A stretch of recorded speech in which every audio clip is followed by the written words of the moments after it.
Making a deck in Pokemon TCG Pocket can be one of the most daunting yet rewarding things you can do. Today, I wanted to make a quick video going over the 5 things that I do every time I make a deck to ensure that it's as successful as possible. What's up, guys? It's me, Mochi. Don't forget to subscribe to the channel so I can eat.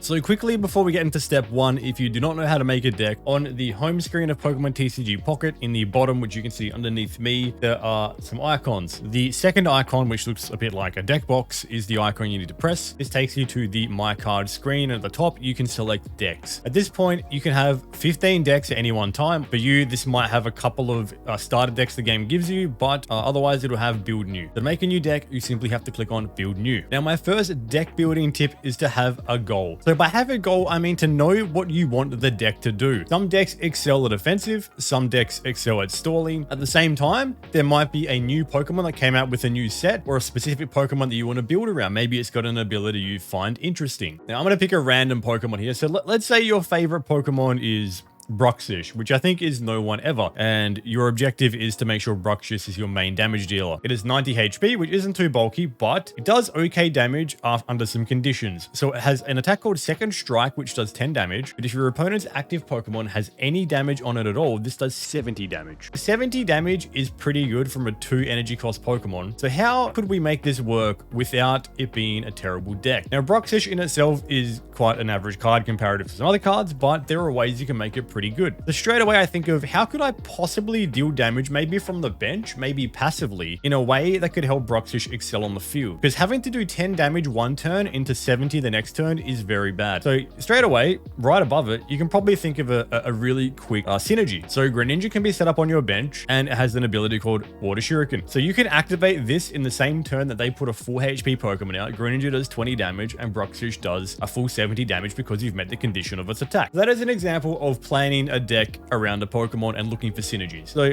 there are synergies that exist and synergies that haven't even been found yet. Despite all the decks out there, I can tell you there are definitely some cool synergies that are being discovered every single day. So my next tip is to understand balance. We were looking at building this synergistic deck with Greninja and Bruxish, so we need to finish off the deck. So firstly, I do need to add a second Greninja. I have lots of promo Greninjas. Okay, so there's our 2 Greninjas, 2 Froakies, 2 Frogadiers, and 2 Bruxish. So I think one thing we need is a bit of a tank. Now, I can think of one Pokemon that comes to mind and also works very well in this scenario, and that would be the brand new Pokemon Druddigon. So Druddigon is a dragon Pokemon with the ability Rough Skin. So what does Rough Skin do? Well, if the enemy attacks it, they take 20 damage. So Druddigon is a very good tank. It gets on your field instantly, being a basic Pokemon. It has 100 HP, and the ability I mentioned, Rough Skin, can do the damage to your enemies for you. So this is another synergistic Pokemon with Bruxish. So looking at rounding this out now, we've got our tanks, we've got our damage dealer, and we've got our, I guess, a pseudo damage dealer and our condition to meet the extra damage on Bruxish. So here's a good start to this deck.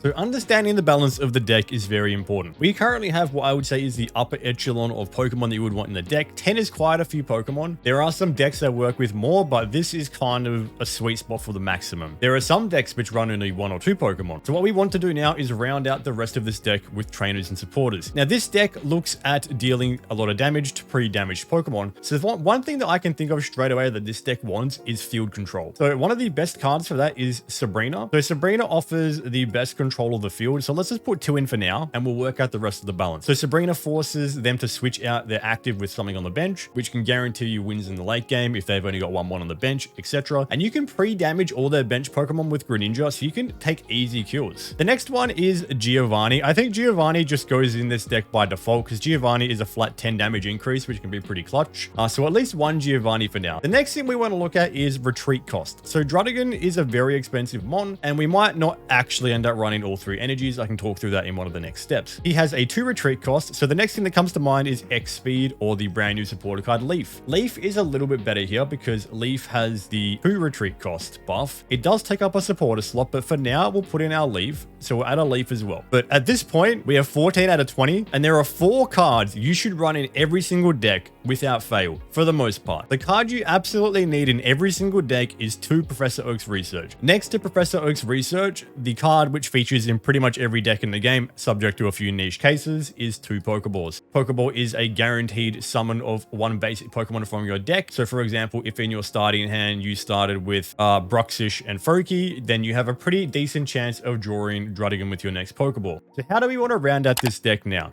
Well, we've got some options. So one good option here is to go for either a second Leaf, which would give you an extra retreat for Druddigon, or an X-Speed. X-Speed does have some advantage here, and I'll tell you why.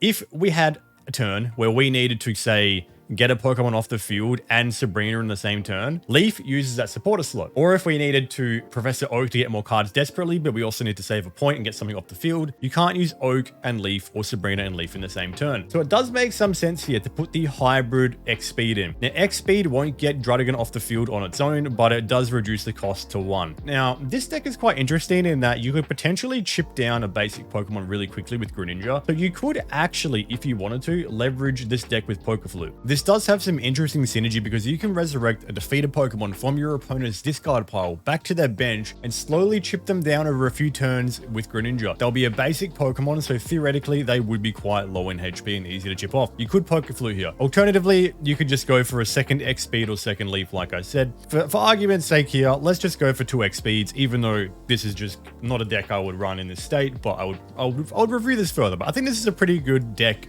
foundation. The third thing that I look at when making a deck is, do I want it to be a multi-energy deck or a single energy deck? Now, in this case, you could run this as a multi-energy deck because all Pokemon are quite low in cost. Greninja requires 1 water and 1 colorless, and the Bruxish is 1 water, 1 colorless. So there is a world you could say that you want to run the water and the fire because you want to be able to have Druddigon doing damage and he needs a fire, a water, and a colorless. Something you need to know if you're not aware is that you can actively change the energy in your energy zone. So in this situation, if you just want Druddigon to be a tank but never actually attack, it's just on your field to absorb damage and deal damage back to them with its ability, which a lot of people are doing, what you can actually do is go over to your energy zone, you tap on this, you click on the energy, and you can actually choose to deselect fire, which will default our deck to water only. And this means that you are guaranteed to be able to set up your Bruxish and Greninja without any annoying RNG. So sometimes you might do a multi-energy deck with the fire and the water, and the first 4 turns in a row, you will draw a fire energy every time. It is complete RNG, and it can be really detrimental. So in this situation, I would probably run this as mono water and just seed Druddigon as a tank. Because like I said, the main focus here is Bruxish and Greninja. So at this point, we have a clear goal of what our deck's going to do. We've understood the balance and we've tweaked it and put all the cards in that we think we need to make this deck work. And we've decided it is a mono energy deck. So what I do at this point kind of goes back to the balancing step, but I call this step 4, which is optimizing the deck. So this is where I go back through and I review the choices I've made. And that's when I decide maybe this is actually better.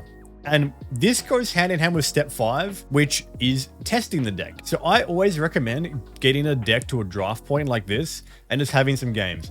If you're really concerned about losing, which you shouldn't be because losing, like win-loss is not tracked, only wins are, test this against players. Versing other people puts you up against current meta decks and it gives you a very good understanding of where the deck's at, what its shortfalls are, and what you might need to tweak. So step 4 and step 5, step 4 being optimizing the deck and step 5 being testing the deck, go hand in hand. So we might, for example, get into the first game and we might expose that Druddigon is actually a massive anchor and 2 X-Speeds is not useful. We actually need 2 Leafs. We might discover that our damage output is quite low and 2 Giovanni's is more beneficial than 2 Sabrinas. Or there might be a completely different card we haven't looked at. Maybe we look at the HP pool of our Pokemon and decide, okay, Greninja's got 120. 120 is a pretty common damage amount. We've got Druddigon as 100, which is a pretty decently common damage amount, like plus Giovanni. A lot of Pokemon do 90, like Starmie. So we might think, hey, maybe we need to look at getting blue. So this is optimizing a deck and reviewing the deck after doing some testing. So that's the video, guys. A short one. I just wanted to go over my process when I make a deck in the hopes that it can help you with your deck building. So step 1 is to have a clear goal. Step 2 is to understand the balance of the deck and how to put a deck together. Step 3 is deciding, is it multi-energy or is it single energy? Step 4 is optimizing the deck, which goes hand in hand with play testing. So test the deck against other players and optimize it as you go. You will rarely ever build a deck that is great from the outset. You might come up with a great idea, but it might not quite work. You might need to tweak it. It's very unlikely in a game with so few cards that what you produce will be unique. You might come across it against another player, that doesn't matter. You came up with it and you should be proud. Anyway guys, I digress. If you enjoyed this video and if it was of any help, don't forget to like the video, subscribe to the channel, hit the notification bell for the next one. And until next time, thank you guys so much for watching. And if you want to drop any questions to me in the comments, I'll do my best to respond. Bye.